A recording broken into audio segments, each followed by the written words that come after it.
Welcome এই video এই ভিডিওতে আমরা ইন্ডাস্ট্রি ইলেকট্রনিক্স অধ্যায় 10 ইনভার্টার অধ্যায় সিঙ্গেল ফেজ সিরিজ ইনভার্টার যে রচনামূলক প্রশ্নটা আছে সেই রচনামূলক প্রশ্নটা একদম সংক্ষেপে দেখব। তো চলো ভিডিওটা শুরু করা। সিঙ্গেল ফেজ সিরিজ ইনভার্টার বোঝার আগে আমাদের অবশ্যই বুঝতে হবে ইনভার্টার কি। তো চলো আমরা আগে ইনভার্টার বুঝি। দেখো ইনভার্টার হচ্ছে একটি পাওয়ার ইলেকট্রনিক্স ডিভাইস যা ডিসি কে এসিতে রূপান্তর করে, অর্থাৎ ডিরেক্ট কারেন্টকে অল্টারনেটিং কারেন্টে রূপান্তর করে। এটা হচ্ছে একটা ইনভার্টারের চিত্র বলতে পারো। তো আমরা কি ডিরেক্ট কারেন্ট ডিসি এবং অল্টারনেটিং কারেন্ট এসি এটা কি আমরা জানি, এটা আমরা ফার্স্ট সেমিস্টারে শিখে এসেছি। তো ডিরেক্ট কারেন্ট কি করে, যার দিক পরিবর্তন হয় না অর্থাৎ সমান থাকে। আর অল্টারনেটিং কারেন্ট কী করে, যার সময়ের সাথে দিক পরিবর্তন হয়। আশা করি মনে আছে, সরি একটু ভালোভাবে অঙ্কন করি। এটা হচ্ছে অল্টারনেটিং কারেন্ট। অল্টারনেটিং কারেন্টে কী থাকে, একটা হচ্ছে পজিটিভ হাফ সাইকেল এবং একটা থাকে কি নেগেটিভ হাফ সাইকেল, এবং এটা নির্দিষ্ট ফ্রিকোয়েন্সি থাকে। কিন্তু ডিসি কারেন্ট ডিরেক্ট কারেন্ট সোজাসুজি চলতে থাকে। তো আমাদের কাজ হচ্ছে এই ডিসিকে এসিতে রূপান্তর করা, এই ডিসিকে এসিতে রূপান্তর করা। আর এই কাজটাই মূলত করে থাকে ইনভার্টার। এটা এখন কীভাবে করে সেটা আমরা এখন দেখব। তো দেখো এটা হচ্ছে একটা ইনভার্টার, কীভাবে কাজটা করে সেটা এই সার্কিটের মাধ্যমে সে ডিসিকে এসিতে রূপান্তর করে। তো অবশ্যই যেহেতু সার্কিট আসে, তো সবার আগে আমাদের লিখতে হবে সার্কিট ডিসক্রিপশন, সিকেটি।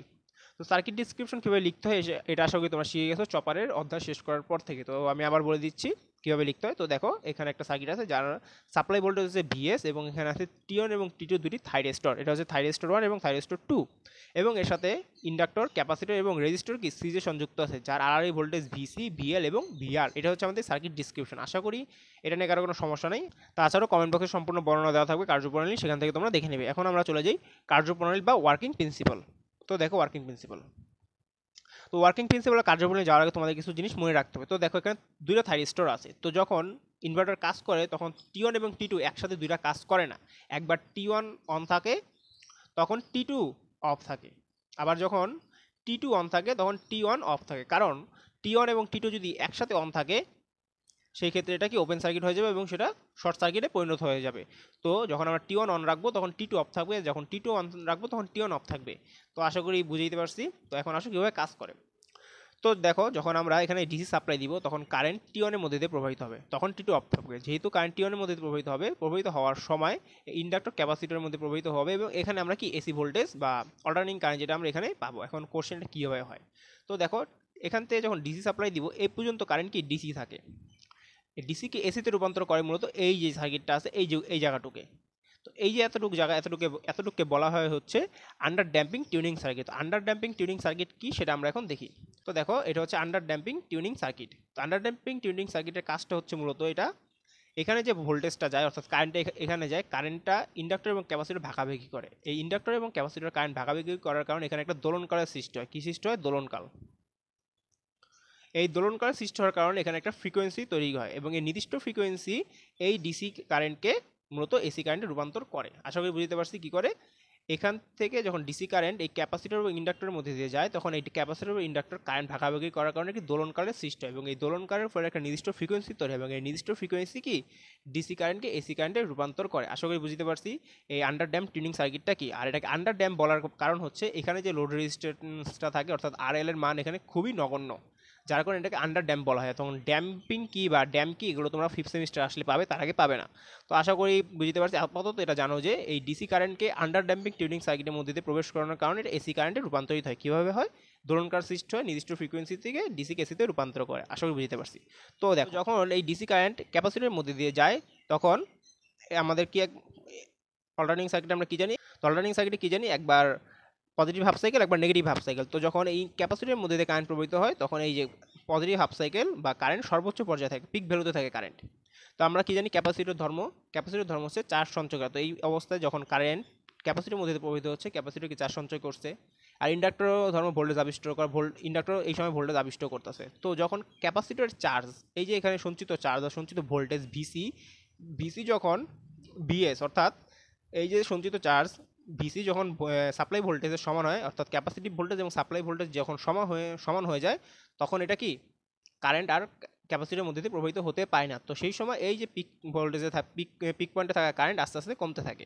তো দেখো আমাদের এসি কারেন্ট রূপান্তর করার জন্য যে পজিটিভ হাফ সাইকেল প্রয়োজন আমরা সেটা পেয়ে গেছি। এটা হচ্ছে আমাদের কি সেই পজিটিভ হাফ সাইকেল। কীভাবে পেলাম? যখন কারেন্ট ক্যাপাসিটরের মধ্যে দিয়ে প্রবাহিত হয় তখন ক্যাপাসিটর চার্জ সঞ্চয় করতে থাকে, সঞ্চয় করতে করতে ক্যাপাসিটরের সঞ্চিত চার্জ অর্থাৎ ক্যাপাসিটিভ ভোল্টেজ যখন supply voltage VC to VS হয়ে যায় তখন কি ক্যাপাসিটরের মধ্যে দিয়ে আর কারেন্ট প্রবাহিত হয় না। আর এই যেহেতু ক্যাপাসিটির মধ্যে দিয়ে কারেন্ট প্রবাহিত হবে না, তো ইন্ডাক্টরের মধ্যে দিয়ে কি কারেন্ট প্রবাহিত হবে না। তো সেই সময় এটা হচ্ছে পজিটিভ হাফ সাইকেল তৈরি করে। তো দেখো এখানে একটা ঘটনা ঘটে এখন, এই যে এটা হচ্ছে পুরোটাই কি, দেখো কারেন্ট এভাবে প্রবাহিত হচ্ছে এখান দিয়ে, ভিএস T1 ক্যাপাসিটর ইন্ডাক্টর হয়ে এদিকে প্রবাহিত, এটা হচ্ছে কি একটা পজিটিভ, মানে ক্লকওয়াইজ ঘুরতেছে, যেহেতু ক্লকওয়াইজ তো এটা অবশ্যই পজিটিভ দিকে হবে। তো দেখো কারেন্ট যখন এই দিক দিয়ে প্রবাহিত হচ্ছে তখন ক্যাপাসিটর সঞ্চিত চার্জ হচ্ছে কি ভিসি, আর এই ক্যাপাসিটর সঞ্চিত চার্জ এবং সাপ্লাই ভোল্টেজ এই সময় কি সমান থাকে, সমান থাকার কারণে ইন্ডাক্টর মানে এল এর মধ্যে দিয়ে কারেন্ট প্রবাহিত হয় না। কারেন্ট যেহেতু প্রবাহিত হয় না, তো ইন্ডাক্টর কি ভোল্টেজ আবিষ্ট করছে ইন্ডাক্টর ধর্ম অনুযায়ী, তো ইন্ডাক্টর যে ভোল্টেজটা আবিষ্ট করছে তখন এইটা কোথায় চলে যায়, এই যে ভিসির কাছে চলে যায়। তো এই সময় দেখা যায় যে ক্যাপাসিটরের ক্যাপাসিটিভ ভোল্টেজ তখন 2 VC হয়ে যায়, অর্থাৎ ক্যাপাসিটিভ আগে তো ভোল্টেজ ছিলই যেটা সাপ্লাই ভোল্টেজের সমান ছিল, তারপরে ইন্ডাক্টর যে ভোল্টেজ আবিষ্ট করেছে সেই ভোল্টেজও ক্যাপাসিটিভ ভোল্টেজের সাথে যুক্ত হয়। তো এই সময় দেখা যায় যে ক্যাপাসিটরের মোট ভোল্টেজ দেয় 2 VC, অর্থাৎ সাপ্লাই ভোল্টেজের দ্বিগুণ।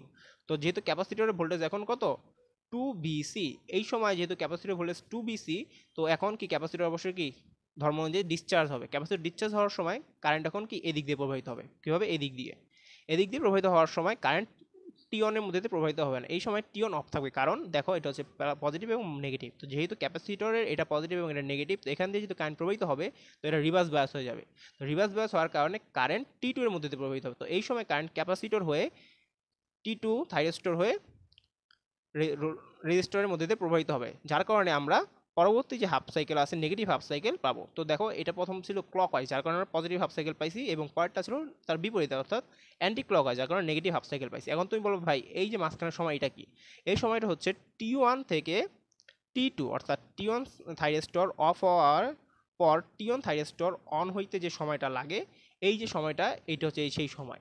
তো এইখানে দেখো আমরা কি জানি অল্টারনেটিং কারেন্ট ডিরেক্টভাবে থাকে, কিন্তু এখানে একটা মাঝখানে গ্যাপ আছে, এই গ্যাপ থাকার কারণেই মূলত বলা যায় যে এই যে সিঙ্গেল ফেজ ইনভার্টারটা কম ব্যবহার করা হয়। তো আশা করি বুঝতে পারছি কীভাবে এটা কাজ করে। তো কার্যপ্রণালী অবশ্যই কমেন্ট বক্সে দেওয়া থাকবে।